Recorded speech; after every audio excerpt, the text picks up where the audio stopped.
একটানা 3 দিন তীব্র উপবাস থাকার পরেও ইফতারের ঠিক আগ মুহূর্তে নিজের মুখের খাবার অন্যকে দান করে দিয়েছিলেন কোন সাহাবী? তিনি হলেন রাসূলুল্লাহ সাল্লাল্লাহু আলাইহি ওয়াসাল্লামের জামাতা হযরত আলী রাদিয়াল্লাহু তাআলা আনহু এবং তার পরিবার। একবার তাদের 2 সন্তান হাসান ও হুসাইন রাদিয়াল্লাহু আনহু খুব অসুস্থ হয়ে পড়লেন।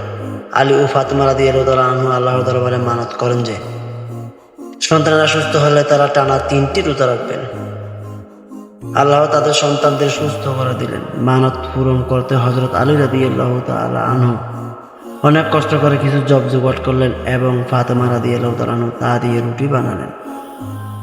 কিন্তু এক দিন যখন তারা ইফতার করতে বসলেন, ঠিক তখনই দরজায় এক মিসকিন এসে বললেন, আমি ক্ষুধার্ত, আমাকে কিছু খাবার দিন।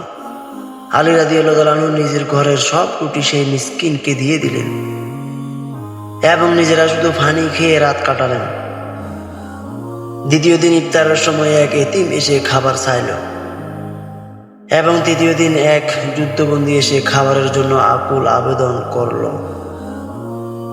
টানা 3 দিনই এই মহান পরিবার নিজেদের মুখের ইফতারের খাবার ক্ষুধার্তদের দান করে দিয়ে নিজেরা শুধু পানি খেয়ে রোজা রাখলেন।